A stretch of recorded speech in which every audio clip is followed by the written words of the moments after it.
Three guys are in a doctor's office. One is a drunk, another's a smoker, and the third's a gay guy.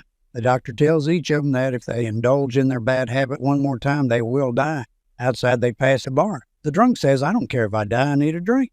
Drunk goes into the bar, takes a drink, and sure enough, he drops dead. Meanwhile, the smoker and the gay guy are walking along. Then the smoker spots a lit cigarette on the sidewalk. The gay guy looks over and says, if you bend down to pick that up, we're both dead. A man is sitting on a train across from a hot girl wearing a tiny miniskirt. Despite his efforts, he is unable to stop staring at her thighs. To his delight, he realizes she is gone without undies.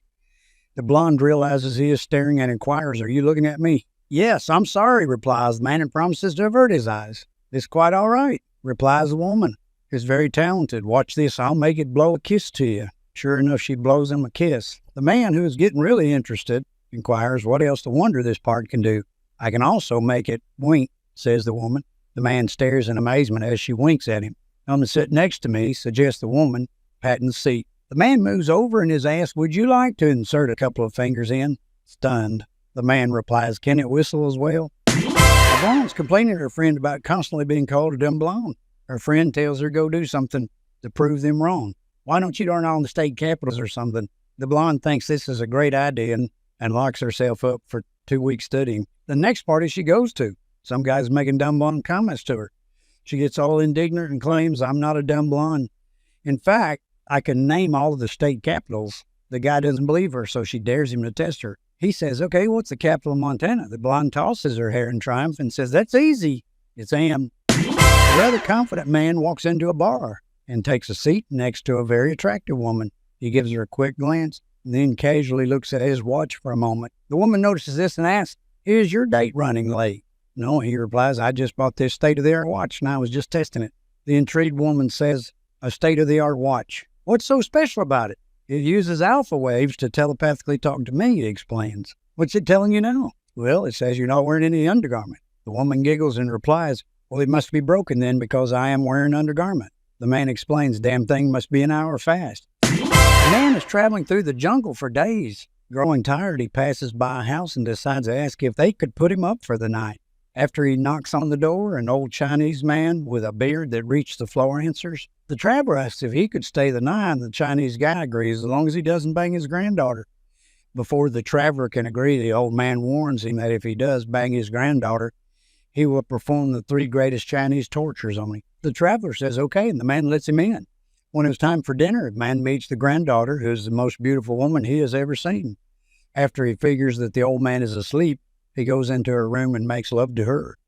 The next morning, the man awakes with a 100-pound rock on his chest with a sign reading, First Chinese Torture. Wake up with a 100-pound rock on chest. Being a strong man, the traveler thinks nothing of it. He picks up the rock and throws it out the window. On the back of the rock, there is another sign reading Second Chinese Torture. Right ball tied to rock. Thinking quickly, the traveler jumps out the window. On the other side of the window, there's another sign reading Third Chinese Torture. Lift nut tied to bedpost. And the old man goes to the wizard to ask him if he can remove a curse he has been living with for the last 40 years. The wizard says maybe, but you will have to tell me the exact words that were used to put the curse on you. The old man says without hesitation, I now pronounce you husband and wife. Small guy goes into an elevator and notices a huge guy standing next to him. The big guy looks down on the small white guy and says, 7 foot tall, 350 pounds, 20-inch weapon, 3-pound left ball, 3-pound right ball, Turner Brown. The small guy faints. The big guy picks up the small guy and brings him to, slapping his face and shaking him. He asks the small guy, what's wrong? The small guy says, excuse me, but what did you say? The big guy looks down and says, 7 foot tall, 350 pounds, 20-inch weapon, 3-pound left ball, 3-pound right ball. My name is Turner Brown. The small guy says, thank God, I thought you said turn around. A ship captain was alerted by one of his sailors about a pirate ship approaching their coordinates. He asked the sailor to bring him his red shirt. The sailor asked him, why do you need a red shirt, Captain? The captain replied, so if I lose, you will not see me bleed. This gave his crew the courage they need, and they eventually fought off the pirates from the enemy ship. The next day, a sailor informed the captain of 2 pirate ships approaching. Bring me my red shirt, the captain shouted, and they all fought bravely and won. On the 3rd day, a sailor comes to the captain trembling with fear. What is it, son? Asked the captain. The sailor replied, Captain, we see 10 pirate ships approaching. Shall I bring you the red shirt? The captain yells, "Bring me my brown pants." Harry and his buddy Sam were going for a stroll. Sam said, "Harry, you know my wife." "Sure do," said Sam. "Well, she ain't gonna be my wife anymore. Right after the weekend is gonna be over. I'm divorcing her." Sam was aghast. "Harry, I can't believe it. You seem to get along so well together." And she seemed like such a nice wife, too. Harry stopped walking and turned to Sam. "Sam, take a look at the loafers I'm wearing. Don't they look comfy? They have a nice stylish shape, and they look mighty comfortable. Don't they, Sam?" "They do, Harry," said Sam, "but I'm not quite sure what you're getting at." "Well, guess what, Sam?" said Harry, raising his voice. "I'm the only one who knows that they are pinching my darn feet." After several exciting days, Jim invited Tina over to his house for a home-cooked dinner.